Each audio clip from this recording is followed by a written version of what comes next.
ngithanda ukukhanya nje walohambo thonga lami sengezele sungangishiya umthwalo usemandleni ngizinikele ngithi shwele hayi akumina yiwo lo mkhondo lo ngibizako mkhondo lo ngibizako ngithanda ukukhanya nje walohambo thonga lami sengezele sungangishiya umthwalo usemandleni ngizinikele ngithi shwele hayi akumina yiwo lo mkhondo lo ngibizako lo mkhondo lo ngibizako uyangibizwa lo mkhondo uyangibizwa uyangibizwa lo mkhondo uyangibizwa uyangibizwa lo mkhondo uyangibizwa uyangibizwa lo mkhondo uyangibizwa uyangibizwa lo mkhondo uyangibizwa uyangibizwa lo mkhondo uyangibizwa uyangibizwa lo mkhondo uyangibizwa. Igama lami nginosabelo wakwaSoko isibongo lo wakwakusisi isibongo Sabelo Soko. That's what it is. Ngingowakhona la mkhondo i-project ne-concept esilethela namhlanje i-concept ebizwa ngomkhondo cultural experience. Ini? Mkhondo cultural experience. Ake siphinda sizame futhi. Ini?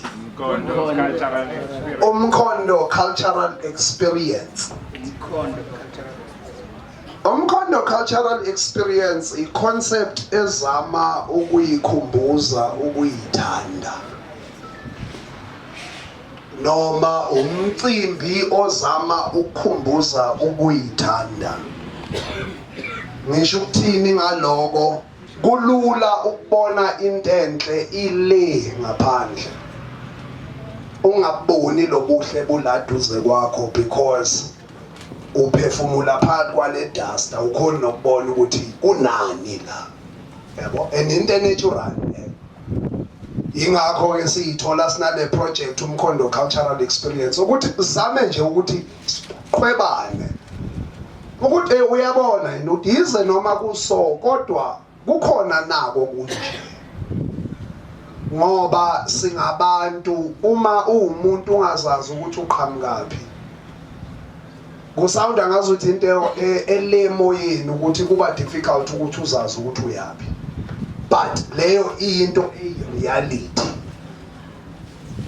Kuba lula ukulahleka nokuyikhohlwa because awucavi kahle yini lo moya. Kuba lula ukuthi uyikhohlwe ukuthi ubani ngoba awazi ukuthi wena la kuwe kuflowa igazi labantu ababhekana nezinye inkinga banqoba. Webo awazi ukuthi umoya awuphefumulayo nomhlabathi onyathela kuwo wawuphefumulwa abantu ababhekana nezinye izimpi banqoba. Because awukwazi lokho kuba lula ukuthi impilo mayikudlakalaza ubone ngazuthi avele kufanele ukuthi ngikhawadeke solely because awazi ukuthi i-adversity noma ama-problems into ekufanele uyiface. Umkhondo cultural experience uzama ukukhumbuza lokho. And then kunendlela abekwe ngayo lamabhodi lawo yabo nakulama post ebesiwakhipha kucishe kubhalwe ngendlela efanayo Driefontein to Sonkizeville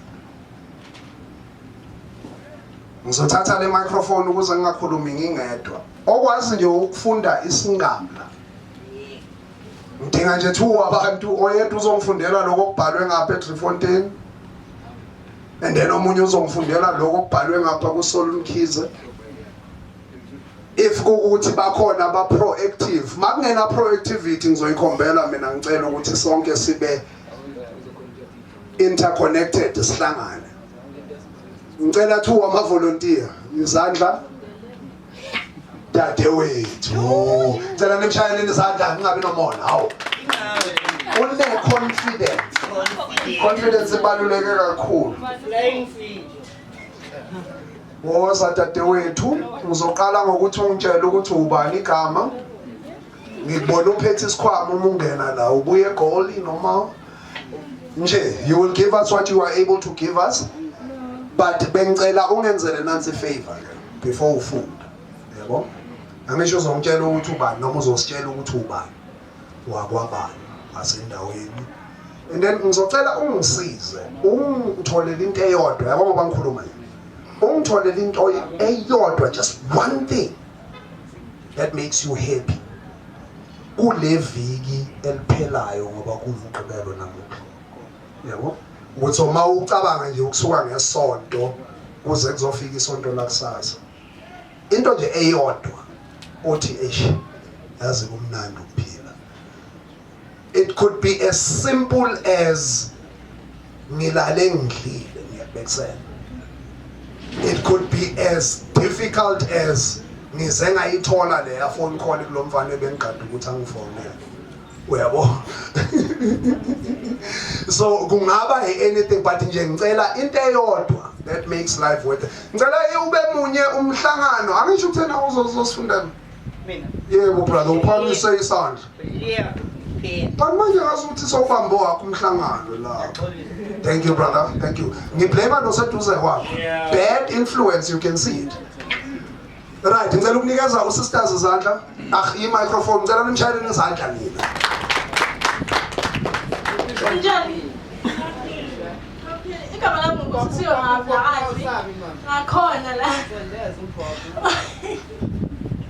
akhona lana eDriefontein eShabalala into engijobulisile kulo lona levileli ngoba liqalile ukuthi ngikhonile ukorder for i-business lami by the way ngithengisa ama-perfume nizizothe akhona kunesikhoma leso sisindayo akhona nizizothe ngizomthenge ngizoposta kuFacebook ngingafunda funda okay Driefontein forced removals. In 1913, the Land Act was introduced by the Union government, which forbade black people from owning land. During the 1980s, Driefontein community was amongst the few that were informed of removals from the lands. 300 plot owners and about 2,500 tenants lived there, farming the land or traveling to other areas to work.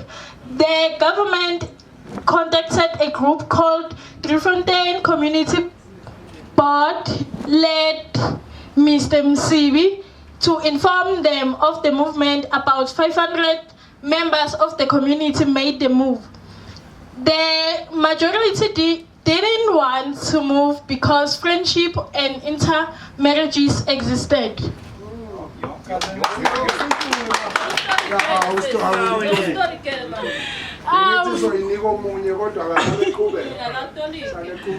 Okay, Driefontein forced removals.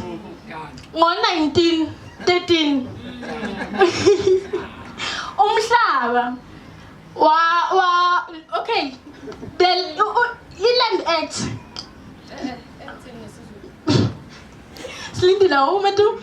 Land Act. Yeah, introduced by Union government. Ukuthi Union government azange ivumele abantu abamnyama ukuthi babe ne ownership to umhlaba, ba own umhlaba, babe nomhlaba wabo, ngisho kanjalo. Kuthi esikhathini sabo 1980s, ke iDriefontein community, like umphakathi wase Driefontein. Wawuphakathi kanye, ngisho kanjalo vele, isisho njalo isiZulu noma wawuphakathi kanye. Yebo, wawuphakathi kanye nalaba bebatsheliwe ngama-removals from emhlabeni laba bebayitshela wona ukuthi bayawu-owna ngoba bebangavumelanga phela ukuthi bawu-owna ngithi. Then-ke imihlaba eyi-300, yebo imihlaba, iy'ndawo eziyi-300, yebo, nama-owners akhona, ngasho kanjalo. Then ama-owners akhona ayi-2,500, ngasho kanjalo.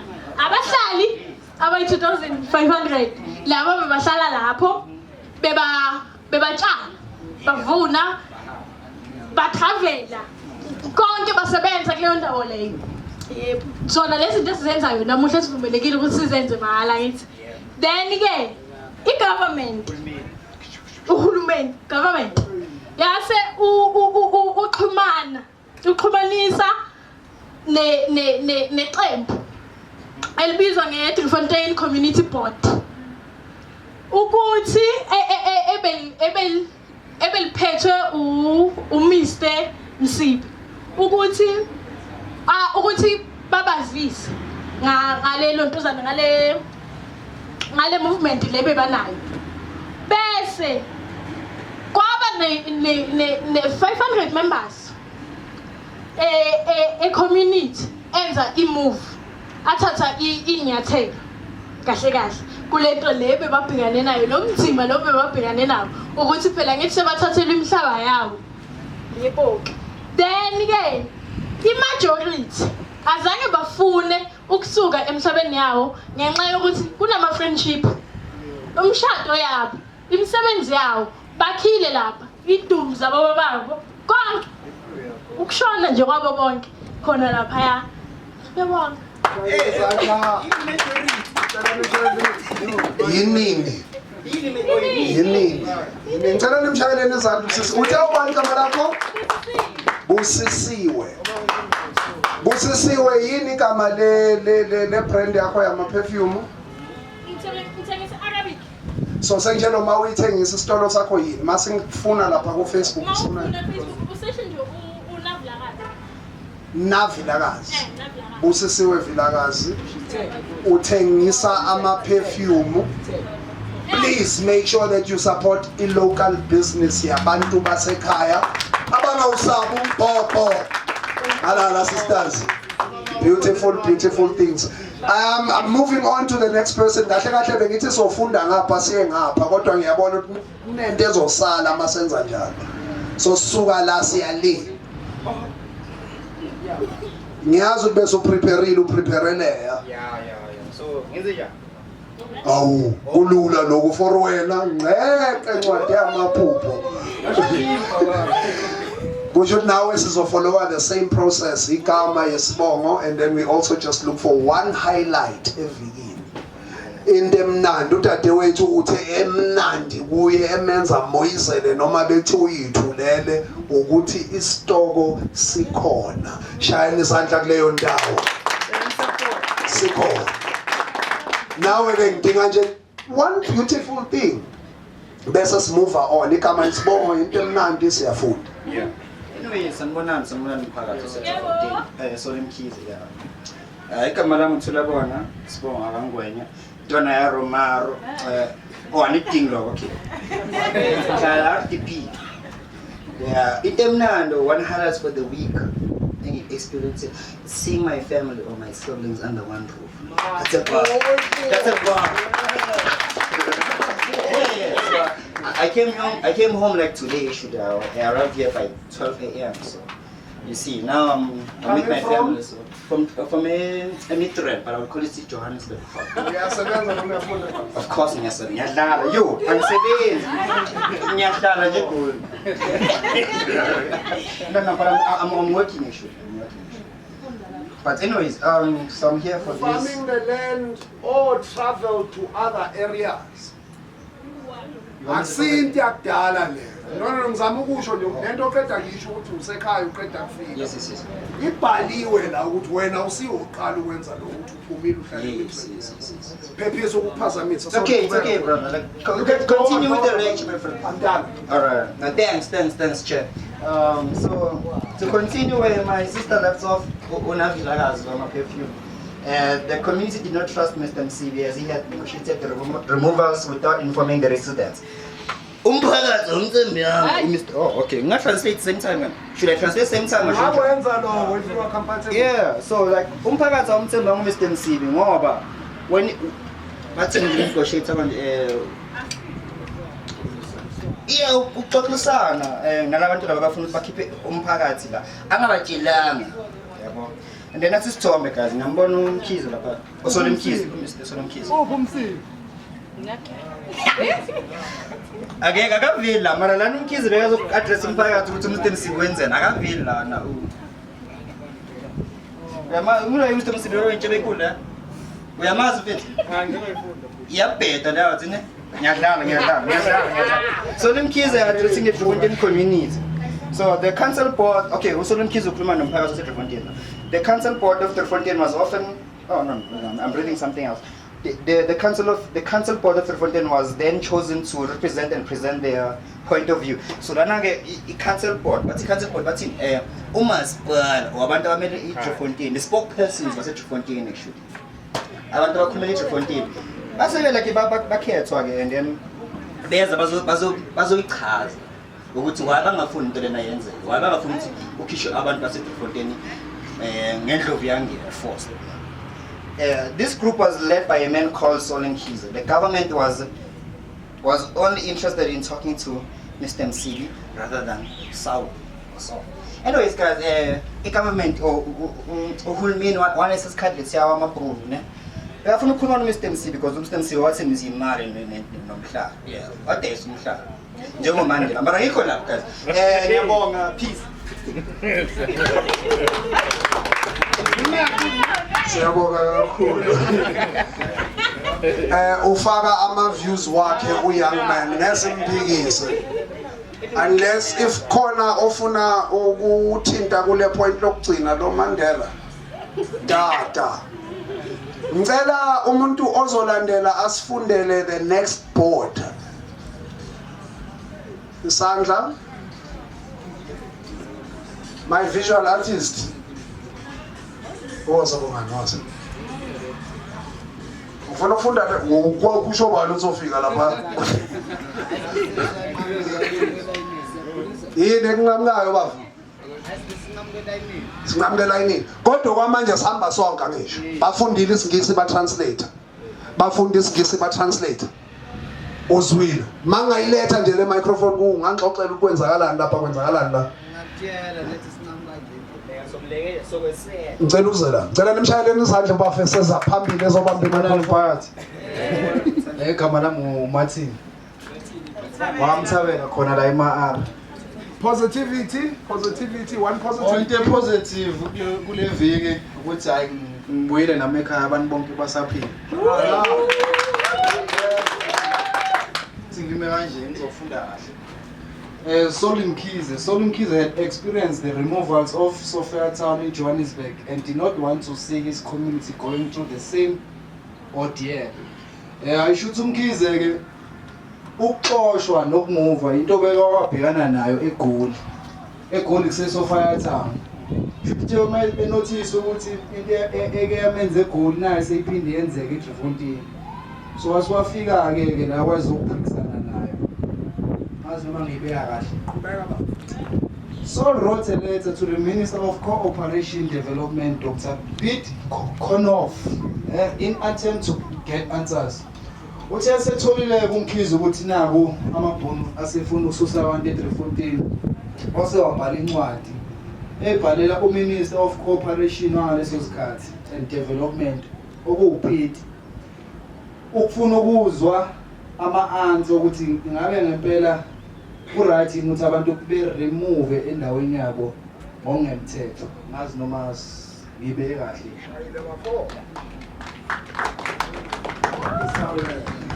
Siyabonga. Ngicela nimshayeleni izandla. I think i-advantage ne-beauty yelanga lanamhlanje is ukuthi lento esiyifunda la kule ingqwembe kune-hotman elikhona lapha kwethu elalikhona ngalama 80s ekukhulunywa ngawo. Yebo ubani lawo um 2000 kuyofanele ebusale lapha egeyithini indodana. Uyezwa ndodana? Yebo. Ndodana. Yebo baba. Yeah. Right. Mangithi from Trefontaine wena uthi to Solnkizeville. From Trefontaine? From Trefontaine?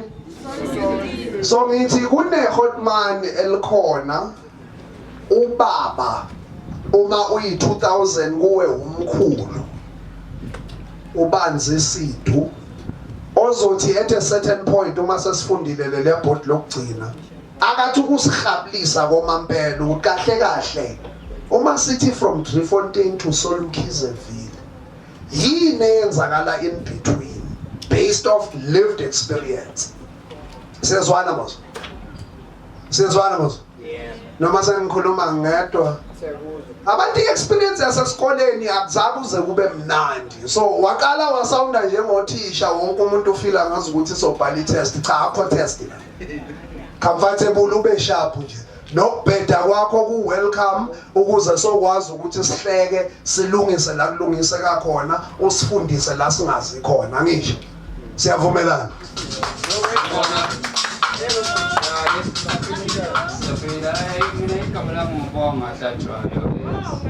Currently, no, among us, because thing was in visual artists, coming up on art.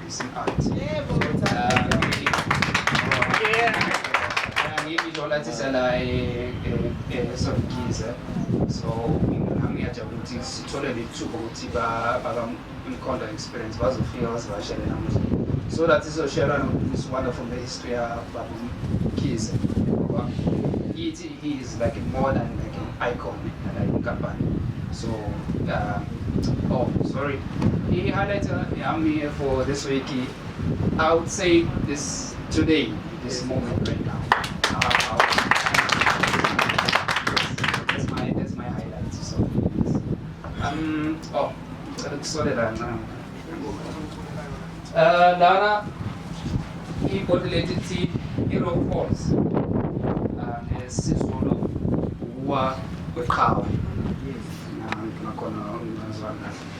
In April 1983, Solnkizeville ran to the meeting at a school where they discussed community issues. Mengayihusha ngesizulu. Umkhize wa meeting yayikhona lesikole futhi ngiyacabanga abantu abasazi iqalani primary school. Kwenzeka khona meeting ethize yayithinta the issue umphakathi waseFontaine at the time babhekene ne-forced removal government. Then at a a police van passed by and Constable J.A.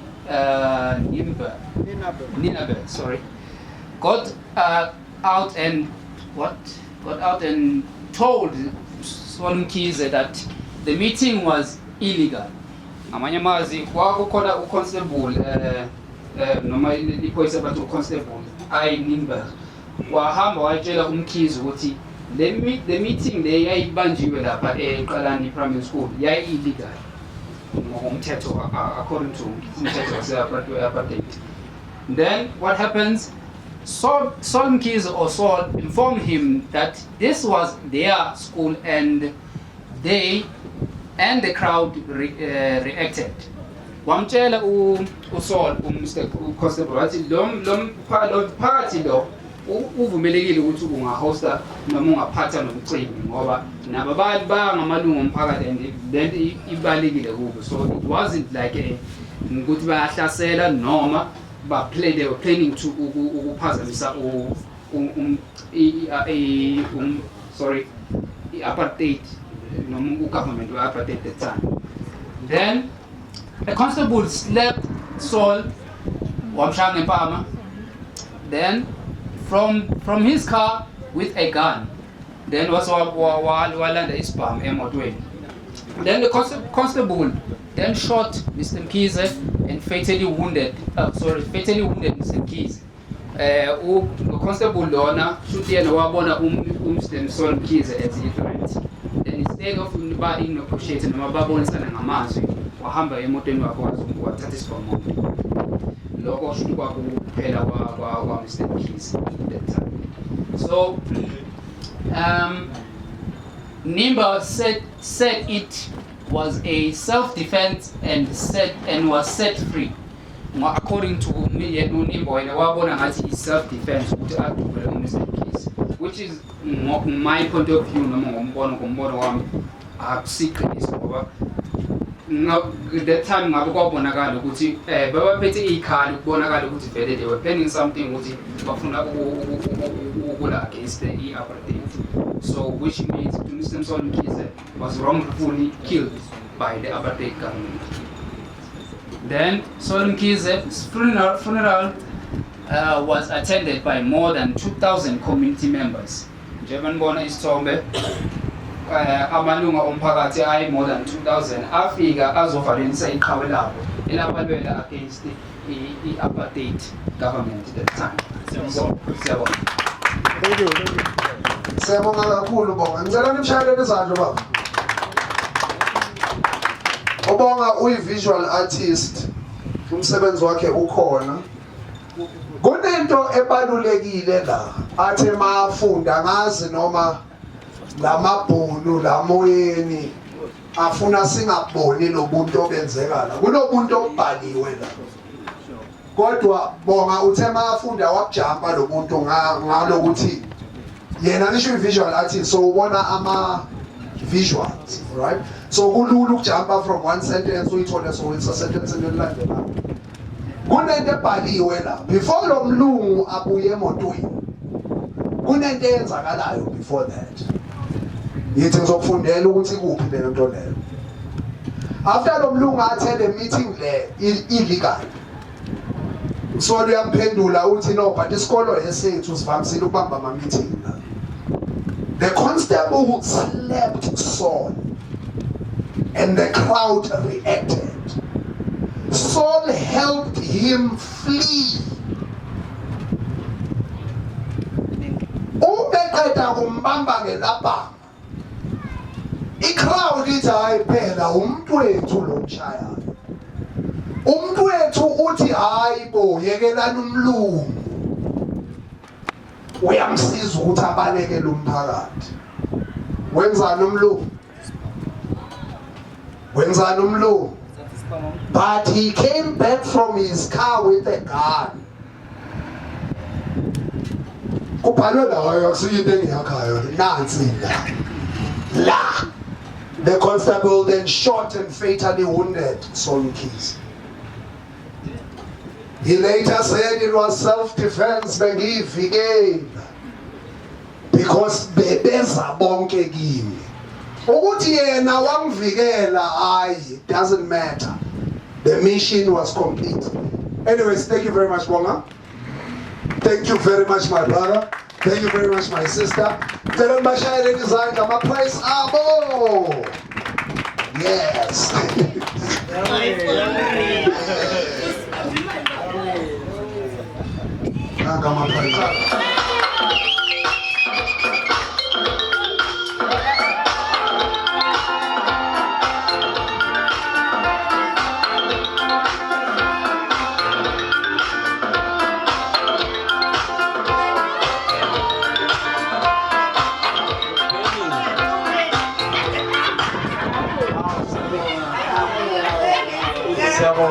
Siyabonga mphathi wehlelo. Nengoma itself yathi to spinning kwakushisa ngempela. Ngiyabonga kakhulu. Njengoba sashilo umphathi wehlelo ngokubanjwa kaSithu khona la eFontaine. Senze Saul Mkhize manje. ngibonga ukuqala ngithanda ukubonga mphathi wehlelo ukubona abantu abasha baphume ngobuningi babo kanje. Nibaningi ngicela nishayisa. Lapha uma sikhuluma ngomkhondo cultural experience inina uqhawe benu lokho busho kini ngqo ukhuluma nani ngqo. Isikhathi ngijabuliswa ukuthi lokho nikufundile kumbhalo onjalo owawukhona wenzeka kulesithombe lesesingapha laba bathwele ibhokisi lika ubaba uSoli Mkhize laba bashaya iGod of Honor yithi labo sinabafundi eqedela esenzele iGod of Honor. Kwakuyi experience zokuqala empilweni yethu ukuthi noma umlando bosovumuza umoya wenkululeko kodwa sasingakholwa ukuthi siyobabona abantu abanjengo Archbishop Tutu abaningi kakhulu boFara Mkhatshwa abanye basekhona abanye abasekho ababekhona khona lapha. Kwakhona neziqukuthwane ezaphesheya kwakuningi kakhulu okwenzeka eDriefontein.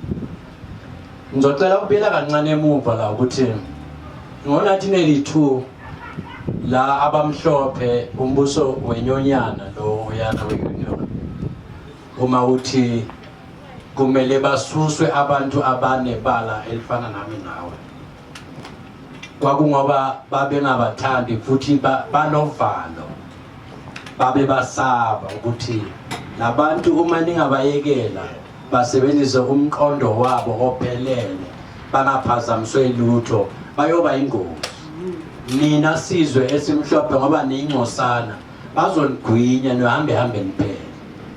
Okokuqala babe nako lokho ukuvala ngoba sikhona esisho esithi ngeke ulwe necrocodile emanzini kumele uyikhiphele ngaphandle ibe ngaphandle ukuze ulwe nayo. Ngalokho ikona babekusaba kakhulu ukuthi labantu bane ngokwemvelo uyena muntu ongumuntu lo ongahlanganiswe nenye into. Ngicela sisiqhenye ngokuthina singabantu ababisholo ithina abantu pure emhlabeni. Ithina futhi abantu esiphiwe ubuhlakani konke okuningi nokwenza izinto zenzeke. Ithina abantu esikhona ukukhuluma nemvelo isizwe futhi imvelo. Ubaba uMkhize umunye wabantu owafika nalokho ngoba uthe makezwa ukuthi neDriefontein ifakwe kulabantu kumele basuswe nabo. Kwamsukumisa lokho ngokwazi ukuthi abazali bakhe nabangabanye abantu abathenga indawo la eDriefontein. Wasukuma naye kusukuma kwakhe akazange ayisukumele ahambe ayedwa weza phansi emphakathini wabuya wahlala nomphakathi.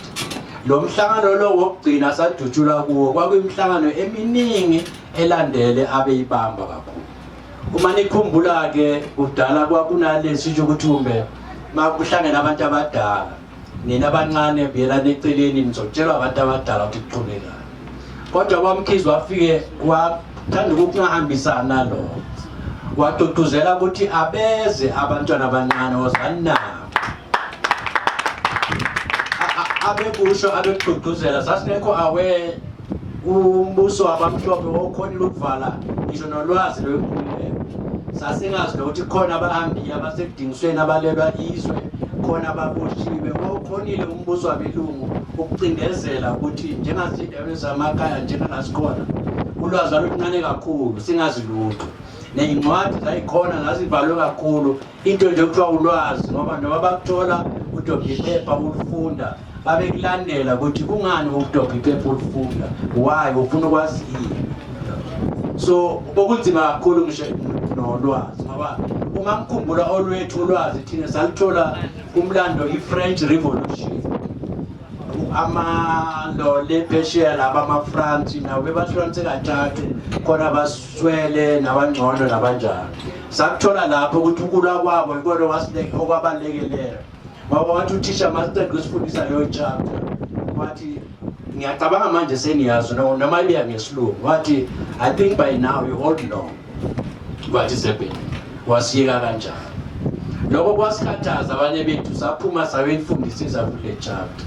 That was when siqala sibona umehluko ukuthi hayibo kanti lokuhlupheka lokhu kwethu is man-made, akusiko ujoba uNkulunkulu, ngoba kwasekhona nengqondo ephushwayo elekelelwayo ukuthi uNkulunkulu odale lo. Uthathwe iBhayibheli lilethe ukuthi uyakhumbula uAdamu, uMose noBe bababili, uAbela nomunye, uAbela noJakobe. Kuthiwa laba banguJakobe, nina ningapha kuAbela. Kwasekuthanda ukuba naleyo nkolelo leyo, kodwa ngoba khona kwabantu njalo uSaul Mkhize abelungu bana bebathi bacingezela ukusisusa kwabo, kodwa kwasivuse emaqandeni. Ngoba nangalo suku lelo adotshola ngalo, ngalelo langa kwakuyokhulunywa ukuthi akuyiwe empini, akuthembisi ukuthi abamhlophe bazokhona, akuthembisi ukuthi sizoyinqoba lempi ngaphandle kusothatha ikhaya. So imessage akabelethile ngayo la angazange sakhona ukuyenza ukuthi let's take arms, akuyiwe phandle kuyothathwa izimbali. Let's take arms ukuze sibhekane nesithanqo. Ngoba kwasekubonakala ukuthi ngendlela kwakungakhona la eTransvaal ilo ama province abehlukene ka4 lena kuyiTransvaal yabonta ngolikhulu ngempela bonke amabhunu abekhulela kuleli namhlanje African Airborne lento ebahlanzi kakhulu koStellenbosch yayisukela la eTransvaal. Kungakho uma ubuka iTransvaal abantu abangafundile kakhulu kwabampisholo abantu bozalo lwaseTransvaal abakhulela eTransvaal. Then bese uyahlukanisa khona naboNatali nokuyela ngale ko-Eastern Cape ikolo zafikela ngale ngapha eTransvaal kula umuntu omnyama bebulawa khona ngempela wecindezelwa khona ngempela ukuthi aphele inyama. Ukuba khona abantu abanjalo bamSaul Mkhize kwavula amakhanda, hayi ukuthi sisiyintsha kuphela, nabantu abadala kwabakhona abasukumayo abalandela ezinyaweni zakhe. Ngoba kuthe ngo-1985 wahluleka umbuso wabamhlophe ukuthi uyisuse eDriefontein, wasihoxisa leso sitshalezo sabo, uhlulwe inkantolo, uhlulwe nangabayilungu bangaphandle kakhulu abaseSweden. Yizwe elalekelela kakhulu ukuthi namhlanje sikhuluma ngeSaul Mkhize kunesandla esikhulu abasipha ngaphandle kwesenti bangadingeli lutho. Lapha eDriefontein okunye ngithanda ukuthi nisichenye ngabo ningabantu abasha. Abazali benu bethu sonke bebazakhela le ikolo zabo. Uhulumende wobandlululo abengafaki lutho, kwakuyincwadi kuphela, nalezo incwadi kube isitick sokuthi niyofundisana ngazo. Lamagama njengoba uwezo athi qalani, umphakathi wala eDriefontein omkhulu wathi ngabele indawo babefisa ukuthi akube nesikole akufunda. Bathi qalani, babuya bathi cabangani, base bathi qedele. Zazi intathu lezo. Iqedela yaqopha umlando ngomunye unyaka yaba unumber 3 unumber 2 eSouth Africa yonke. Yebo. Ngaphansi kuka baba uthisha uHlatshwayo. Lo mlando loyo wathi mawungene encwadini zabaningi iwona futhi omunye owathusa abamhlophe ababaseduzana ukuthi labantu mali benibayekela bazodevelop, and uma badevelopa ngokolwazi kuyoba nzima ukuthi siphinde sibacontrole. Kungakho ya-intensifya udaba lokuthi kumele isuswe. Kuthe sekushoneke ubaba uMkhize le body le ababomsiwa bakhuluma ngayo le kwakuyiyona ithi akususwe abantu, ngoba babethenjiswa ukuthi uma sebasukile abantu mina niyothola lo yoba iminister oba prime minister ye-homeland system nekhona ukuphila kahle. Iyathola ukuphikiswa okuningi, abantu bomphakathi basuma ngobuningi babo, ikakhulukazi angithandi uxhasa ukuthi baphi, kodwa basuma bonke abantu ngesenzo sabelungu esasibahlukumeza. Ngaleso sikhathi omakhelwane bamabhunu ngapha nabo bebadevelope isu elithile lokuthi umuntu nje ungambona wakudina mxoshe, uma umxosha futhi umtshele ukuthi akaye eDriefontein. Kungani izathu ukuthi baye eDriefontein? Bafuna ukuthi le Driefontein igcine ingasayenzi lenhloso enhle yayo, indawo yokudla le ekhona ukukhiqiza ukudla, Yiyo nendawo yakwangema uma ubheka emlandweni namhlanje yizo indawo ezifertile ukudlula yonke iSouth Africa. Ngakhulunywa ngomhlabathi. Yiko lokho bebakubhekile ukuthi uma besizofaka abantu abaningi bagcine bahleli bazogcina bahluleka ukuthi basikhiqizele ukudla ngokwabo. Bazogcina noma kanjani barilaye kithi beze bazotshela. Kwakuneyigayo eyinkulu lezo sibona zaphesheya sezama amasenke namhlanje. Impuphu yayingalethwa i-OTK ngobani ozodiliza. Kodwa umphakathi wayeyikhicizela wona ngokwabo. Kwakuhlwene kakhulu ngoba ngisho ne-entertainment injabulo beyikhona, ezemidlalo zikhona. Njengoba namhlanje uma ubheka ukuthi sizokhuluma nge-culture nange-activity konke lokho umphakathi wakuchubeka ukwenza ngenjabulo enkulu. Okwenzeka ekugcineni nje sengigodwa ukuthi sahlukana phakathi ngokuthi laba abanye bebefuna ukuthi khanja abanye bengafisa ukuhamba kwaba nokungazwani phakathi. Kodwa ngo-1985 mase kuvunyelwa ukuthi ayisahambi i-Driefontein ayisasuki. Yabuya futhi i-unity yabakhona ngoba laba bebazosusa ngiyacabanga abaningi bathole sokune-GG sokhona kuthiwa khona boba bomsinda sobendaweni njalo. Labo babeze ukuzosusa i-Driefontein. Kodwa bagcina ngokuthi babona ukuthi banqobile abantu base-Driefontein. Bagcina sokuyibona abalekelela umphakathi, abahlala nomphakathi, basiza nemigwaqo konke kanjalo. Isu labo alizange likhona ukuthi lisebenze.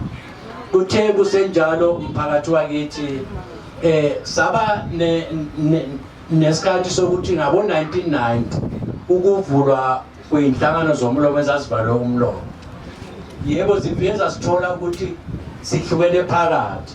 Ukuhlukana kwethu phakathi kwakubanga kakhulu ukungaboni eselinye. Siqolisa kakhulu ukuthi especially kwabantu abasha ukuthi kwaze kwalahleka impilo zabantu. Yebo. Kubangwa nje okuncane okwabe kwakungalungiswa ngoba ukungaboni ngasolinye akutsho ukuthi kumele bese nithatha sokuyanilwisa.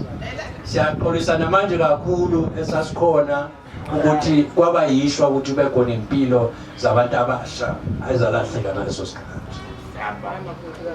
Kuthe ukuqhubeka ko-1995 uma sesiya ukuba nokhetho lokuqala lwe-local government. La eDriefontein asibanga khona iqembu eliphikisayo lo-Crack Contestation kwavele kwaba nje ukukhukulela ngoma.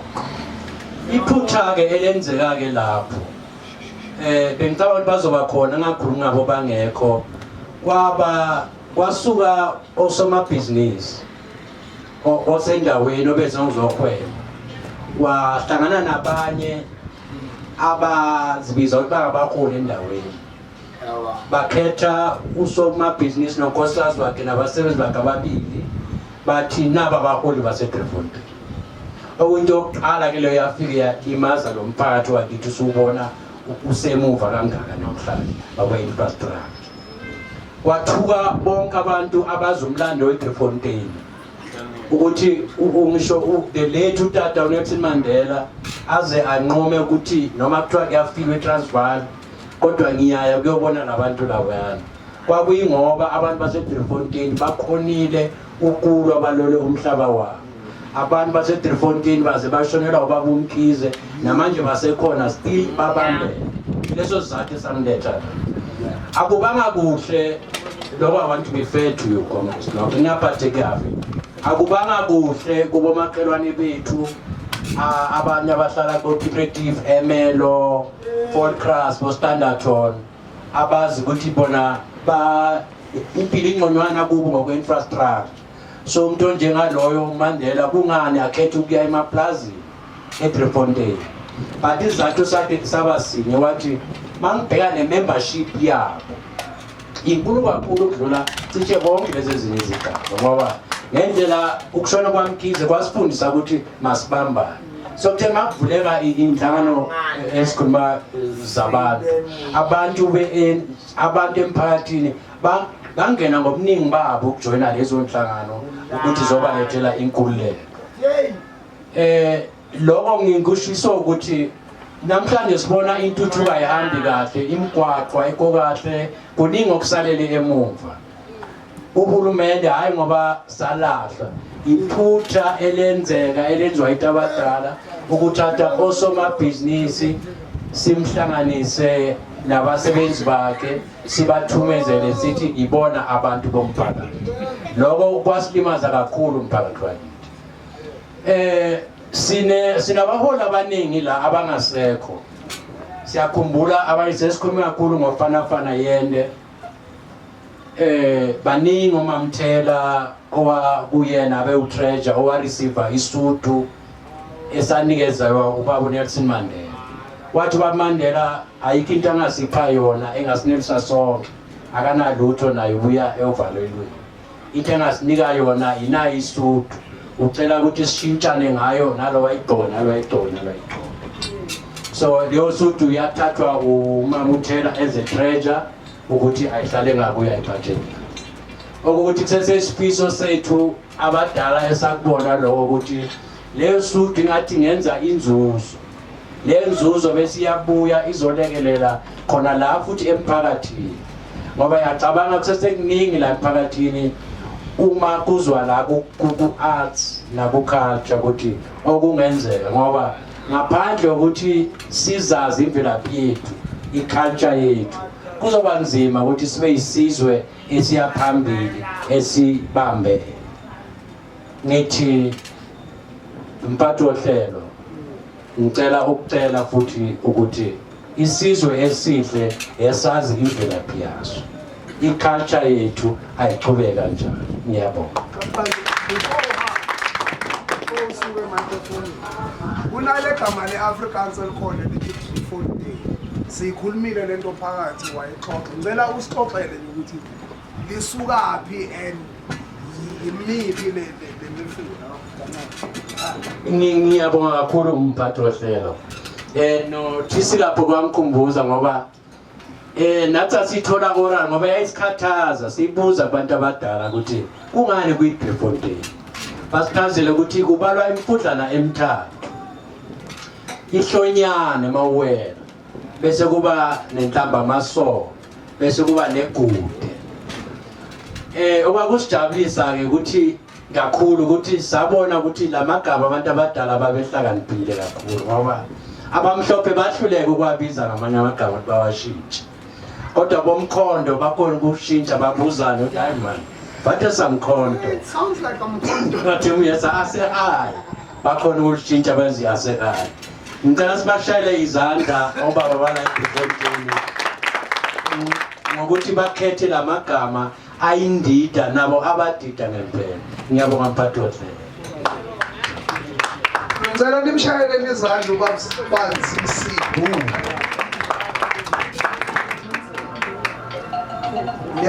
Ngiyabonga kakhulu. I think enkonzweni ke ethiwe onendlebe uyezwa. But la ngoba sila sithi makuthi uzwile mangithi Driefontein wena uthi to Solomkhizeville from Driefontein. From Driefontein. Ngiyabonga kakhulu babanzi. Ngiyabonga kakhulu. Ngicela niphinde nimnembe futhi.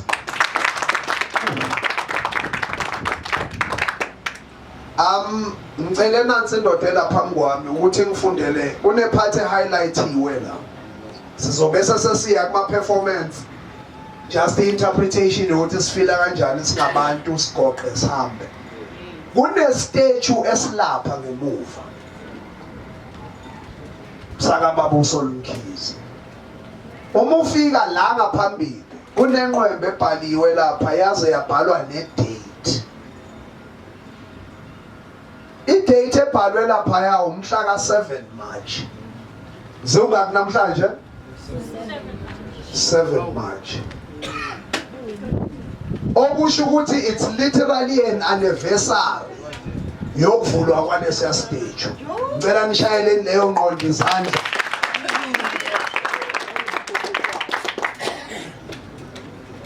Uma kuyi-date ehambisana nokuvulwa kwalesiya stage, umbuzo engiba nawo mina njengomhlali waseMkhondo kodwa oqhamuka letha lukhaya TC izukuthi si away yini uleya basti ngoba imile lapha ngicishe ngathi yitshe kodwa mawuyishawa uyayizwa ukuthi iyinsimbi set of sorts Ngoba imile le nto leyana 10-11 years later. Isho ukuthini? Ikhulumisana ithini neMpumalanga iphelele?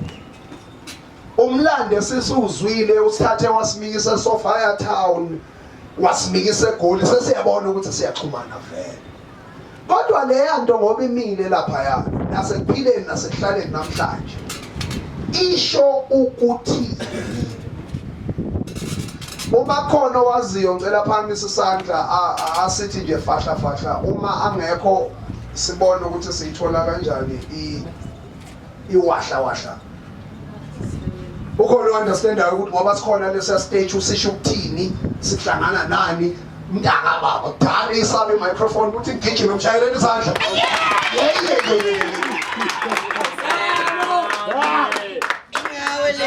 Sanibona bafethu. Sanibona bafethu, sanibona bosisi. Ngabonga le ndoda le ekuthiwa imile lapha ngesichazo okuningi kakhulu. Ukuthi la khaya siphetheni.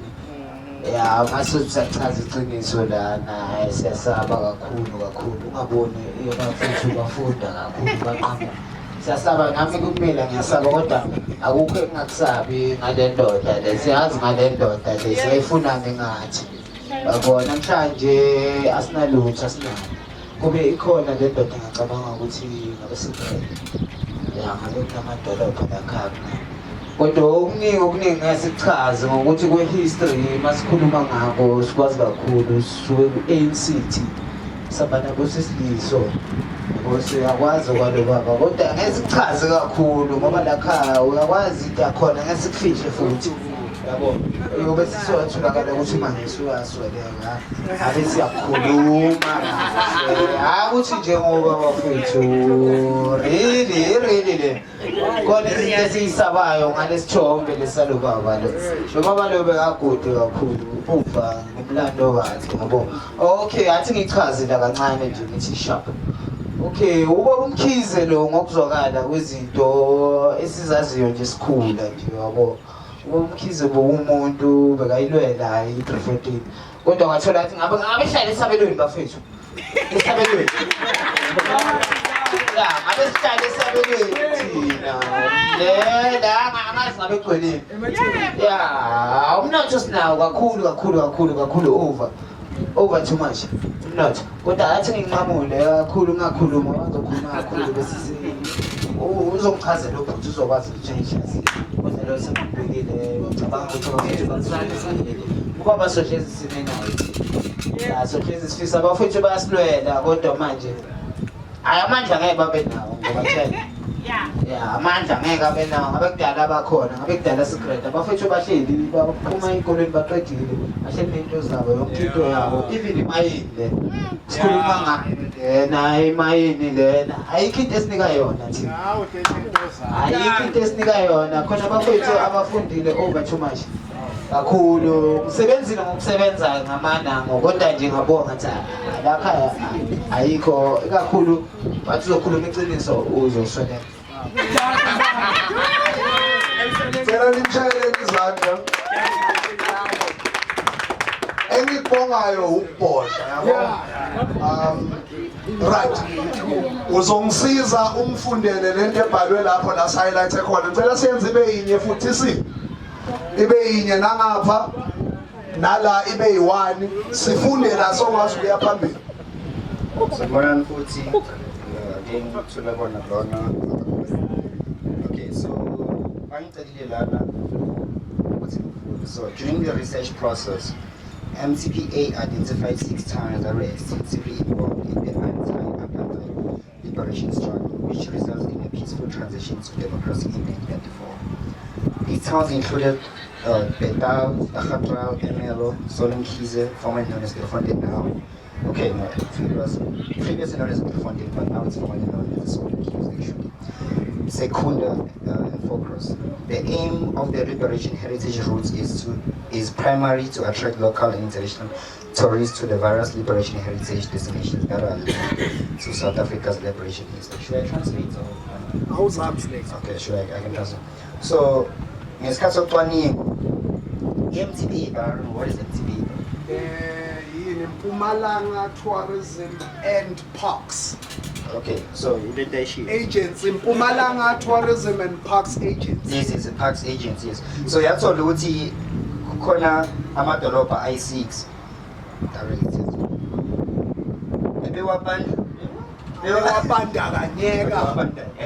Yes, yes. Kule nto leyo sibafuna ukukhipha i-apartheid, bafuna ukuthi benze ina ukukhululeka endaweni zabo. So yiyo Ramadan nawo. Bebalwela inkululeko. Yes, inkululeko yes. Bebalwela inkululeko yabona. Ukuthi lokho kwase kuthi ngiyaxolisa Dr. Ngiyabonga kakhulu. Ngicela nimshayelele izandla for ukuyithatha nje i-challenge. I-MTPA Mpumalanga Tourism and Parks Agency ithe mayenza ucwaningo olhambisana ne-liberation noma nenkululeko yase-South Africa. Kwaba khona amadolobha abawatholayo la Mpumalanga noma indawo abayitholayo la Mpumalanga ezibukeka ngazi ukuthi zaba nesandla esithe xaxa ekulweleni inkululeko eSouth Africa iyonkana, hayi Mpumalanga kuphela. Wabalile kubafu befunda lamadolobha wathi kubalwe iBethal, kwabalwa iDaggakraal, kwabalwa iEmelo, kwabalwa iSolmkizeville formerly known as Driefontein, kwabalwa iSekunda, kwabalwa iFourcroft. Le indawo lezi ngokubalwa kwazo zinezinto ezithi mayicishe ifane nani nanasi statue esilabaya. And then le nto leyo ukuhlangana kwayo ibizwa nge-Liberation Heritage Route. Right? Okusho ukuthi lesi siyimile la asisintandane noma into eyimele iyodwa. Kunamanye ama-statues ukusuka le phezulu according to lamadolobha ngoba siwabala.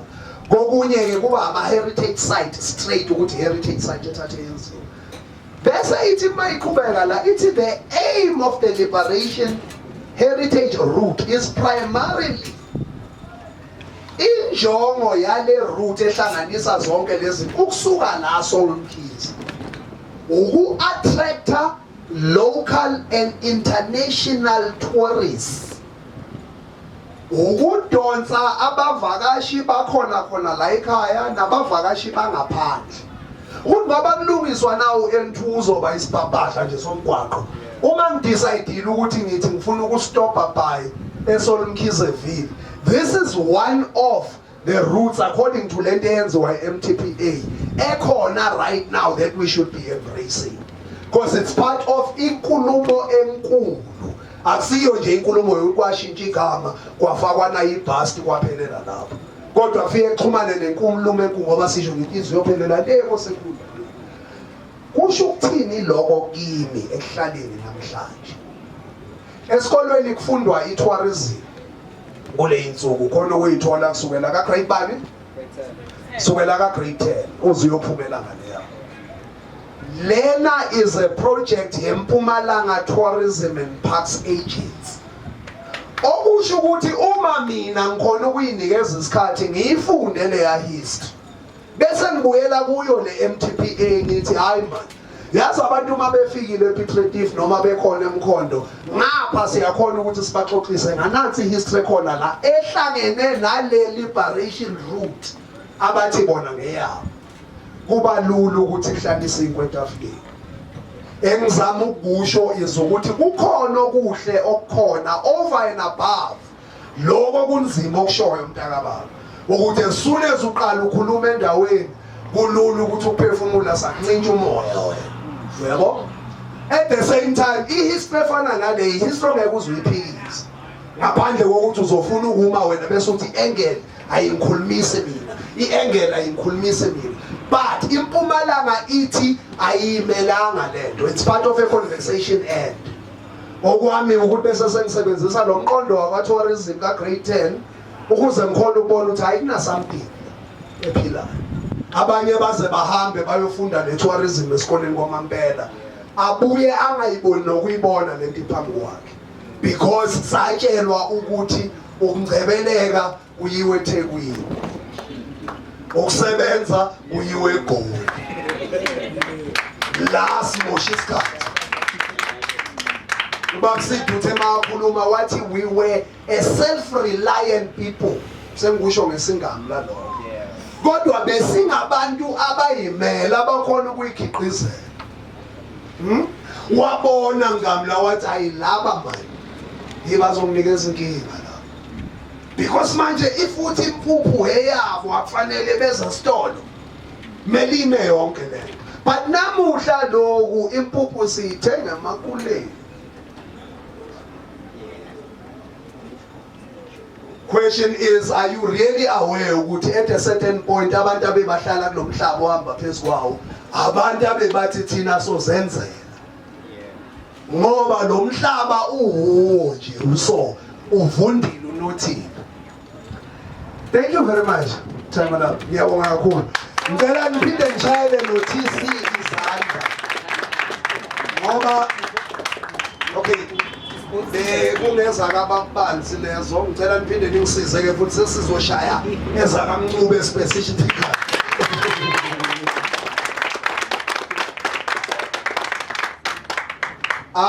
Mabutshwa before siya kuma performances ngiyakuwe kahle kahle ngoba ngihamba so. Uthelo umqondo wale project uma uvela noma sithola go ahead yale assistance ukube nethende ne sound. Ngafonela nansi indoda esazana sisesebancane nangaphandle kwama title namhlanje. Kodwa umuntu engikhona ukuthi ngithi mangithi indoda kunomqondo kasona. Usimelane nguye umuntu onokuthi hayi indoda yabona uyaphimba. Lana ngazuthi khamba kahle. Uma ngimbiza ezalambhobweni angibizi umngani wami. Sekuyoba kuye ngenhlizweni mafisa ngazuthi akhulume nomngani wakhe uzawukhuluma.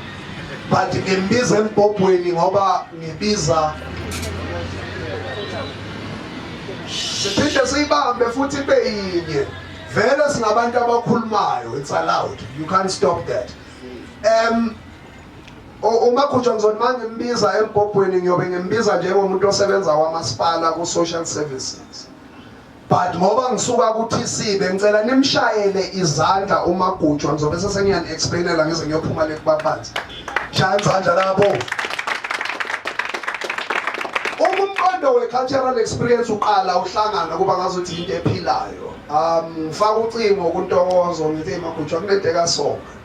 And ngidinga umuntu o in touch with le nkulumo le. Hayi ngomsindo, hayi ngokuthi siyapi, but umuntu othanda indawo because obalulekile uthando. Athi makutshwa kimi no, nangithi umuntu orayithi.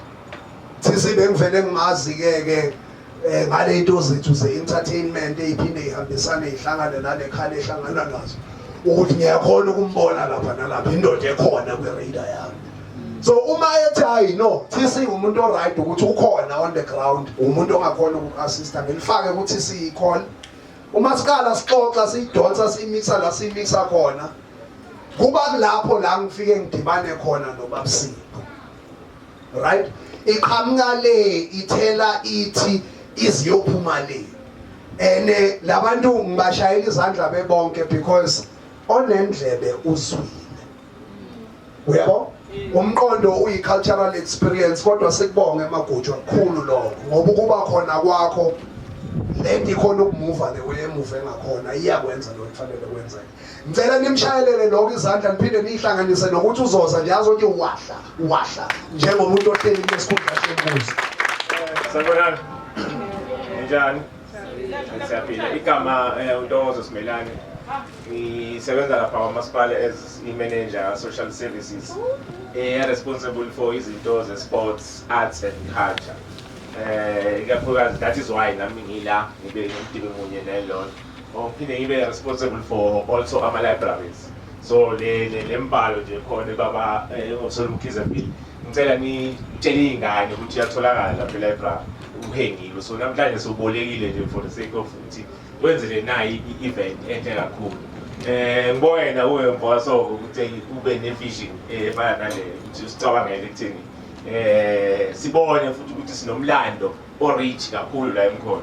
Soda nje ukuthi siwuthuthukise ukuthi kuye phambili sizokwazi ukuthi sonke sibe mnandi. Ngona nje lokucabanga lo wena okusenzele nawo umcimbi omuhle kangaka. Ngicabanga ukuthi lo mcimbi lo uhamba ngesikhathi ukhule uye phambili ukwazi ukuthi ugcine usilethele inzuzo ngoba manje inzuzo cha ngeke sibe khona okwamanje kusabalekile ukuthi kube nolwazi so that wonke umuntu azi ukuthi nasila size ngani and then siyoqala sithi sijabula abantu sebebe nolwazi singajabuli nje mahhala so ngiyabonga kakhulu nami ukuthi kube nale event le ngibonge nani ukuthi nibe khona ukuthi ikwazi ukuthi iyenzeke le event and ngijabule futhi nokuthi ama artists asemkhonda akhona ukuthi athola ithuba lokuthi aperform isikhathini esiningi ama artists ethu awasitholi ithuba lokuthi aperforme labantu hlezi nje bagcina ngokupractice aba-record but ispace sokuperforma singatholakali so le event le efana nale ezenziwe iMkhondo Cultural Experience ngicabanga ukuthi izasisiza kakhulu ekutheni inike nethuba kuma-artist ethu ukuthi athole ithuba lokuthi atshengise ngamakhono azo phambi komphakathi. Ngiyabonga kakhulu. Siyabonga kakhulu futhi. Ngizolethela iperformer yokuqala. Sihamba kahle. Khamba kahle ngapha? Ngapha khona?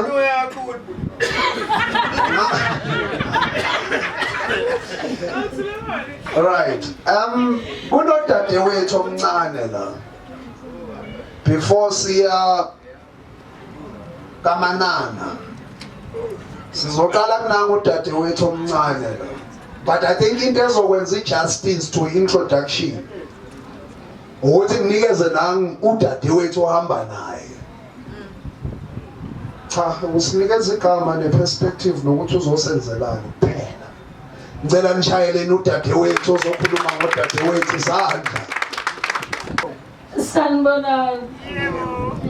Igama lami ngilelwa Nkosi ngihamba noSimphiwe Sibeke. Uzosishaya ipoetry bese ayisithulela.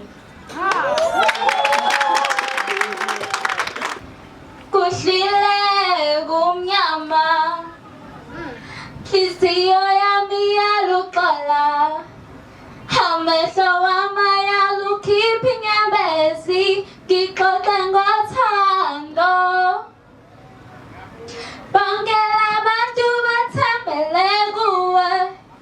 Bathembisile konke kuzolunga.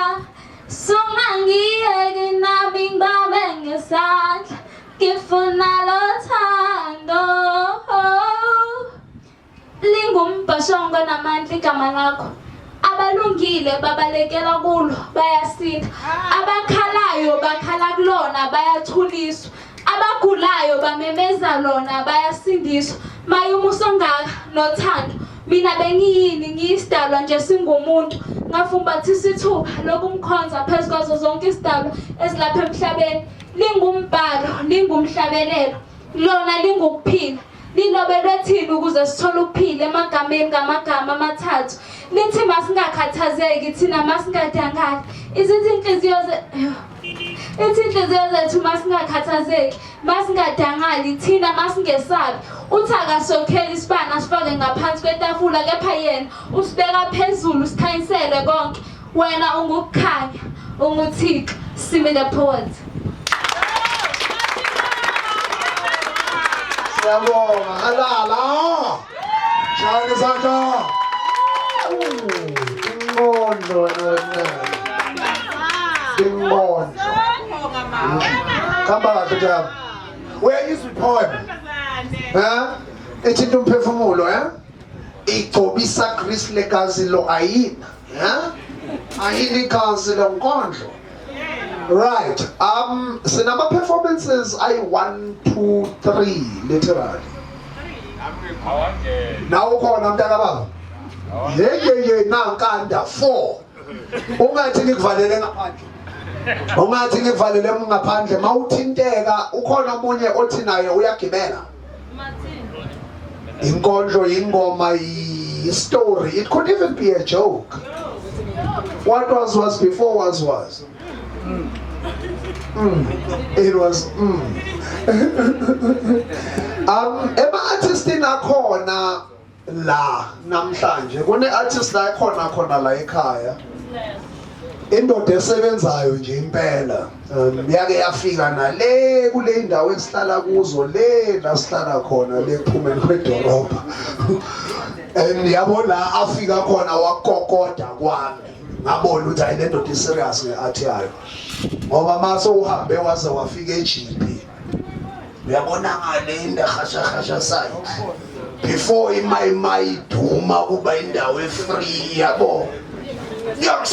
Serious. Na yafika inkunzimalanga ithi ekhotmane sila senza lento.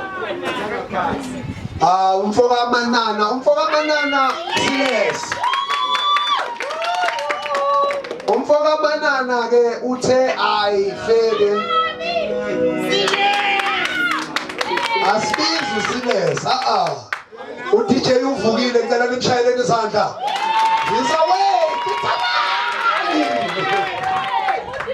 Right, uSilesi uthe ufuna ukuniphathela amanye amadoda anokupheka nawo mabayithola basestudio.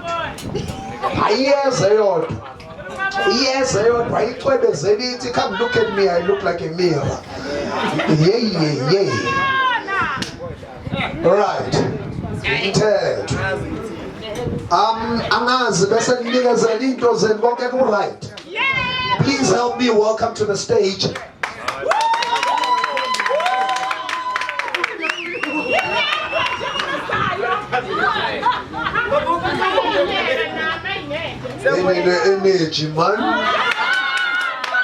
Energy man.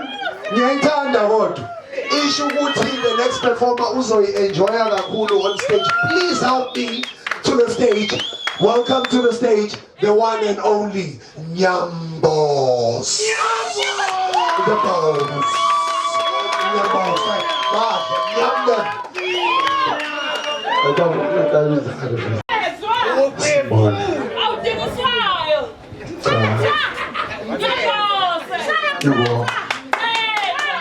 Kabo mama nabo bonke abantu ngizobingelela kakhulu nokudlulisa ubongo ithuba esilitholayo singabantwana abancanyana nje abasakhula abasavuvuza umkhondo. Haleluya. Cha sizobonga kakhulu ngicela nje ukuqinisa la ekutheni abazali bethu nathi siyintsha ukuthi singakhohlwa imvelaphi yethu la sisuka khona. Especially njengoba lapha kubhali 7 March nathi kuyi 7 March okusho ukuthi yinto bekumele kade siyilandelela from sonke lesikhathi. Siyazwana. Cha nje tuyibamba lapha sicela asiyise mfethu. Asidlale sale samba. Okay. Abahlukumezekile bayongixolela. Ngiyabonga izobathinta kancane. Abahlukumezekile bayongixolela kodwa silana. Asidlale my teacher asapha.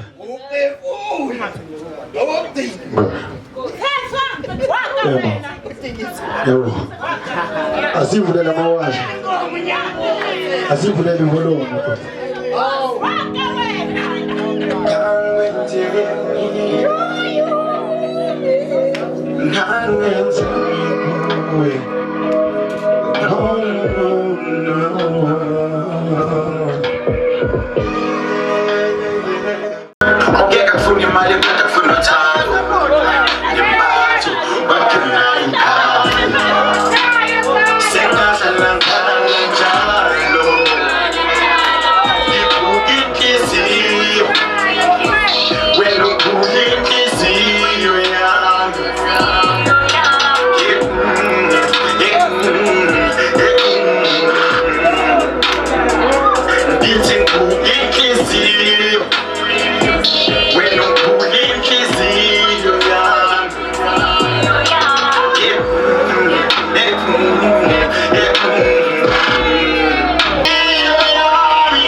Igama lakhe uTisha. Ngicela nishayeleni uTisha izandla. Esihlangana ngawo sihlangana kuyaphela.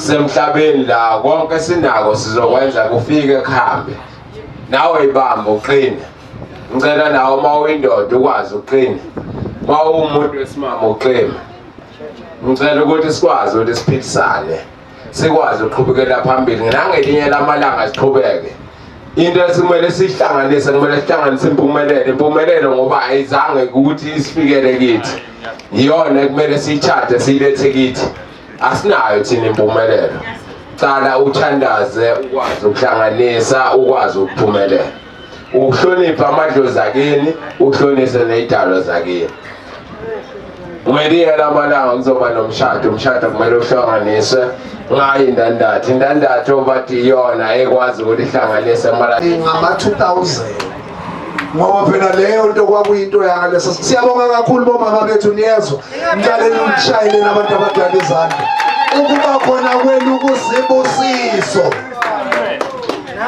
Please help me welcome to the stage umfana wakaManana. Hayi kusho ukuthi angasakhulumi labantu bayakwazi. Ngicela nimshayeleni izandla ukikiza ushaya iflate bakhona ushaya iflate. The one and only Celeste on the stage.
Sema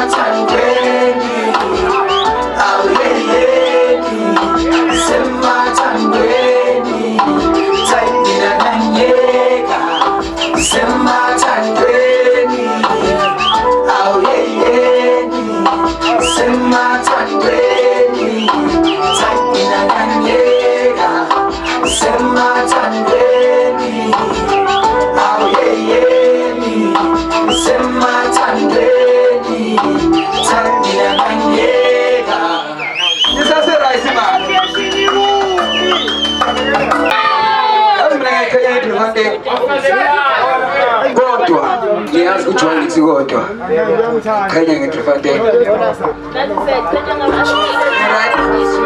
niboqoma ngeDriefontein shaya isifuba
Wow.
Just wanna let you know that I'll never let you go.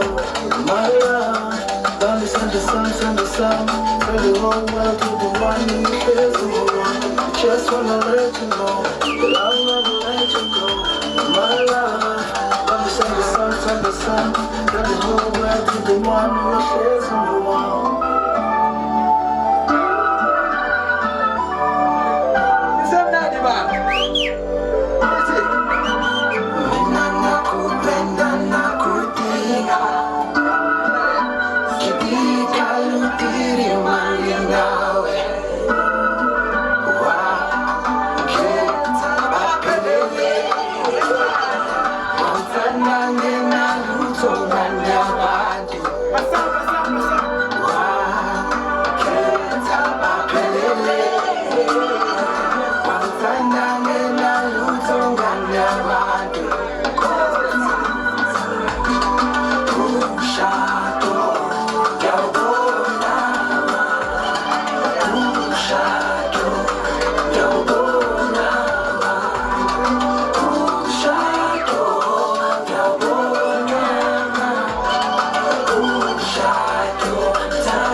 Please, the entire nation entertainment asibonge sizobonga ini umasipala waseMkhondo, sibonge umasipala waseMkhondo futhi siphinde sibonge uNtokozo kaSimelane, sibonge kakhulu iNational Arts Council ngoba ngaphandle kwabo this would not have happened. Igama lami ngisabelo kaSoka indodana kaMandaba bengenandaba uDaba ukhefuzi zindaba ngisondela umbhobho babheme bakhona abakhohliwe bakhunjuzwe umkhondo khomba ikhaya lokhokho ungabalahli ngumgeqe incwadi yamaphupho umiphaphula saphefumula phumula dadewethu kusengaphona ubufuna ukuthini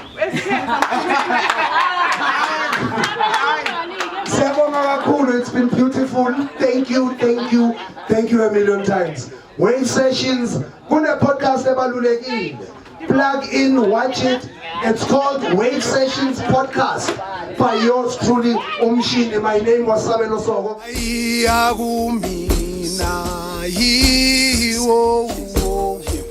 Yiwo lomkhondo longibizako lomkhondo longibizako ngithanda ukukhanya nje walohambo thonga lami sengeze ungangishiye umthwalo usemandleni ngizinikele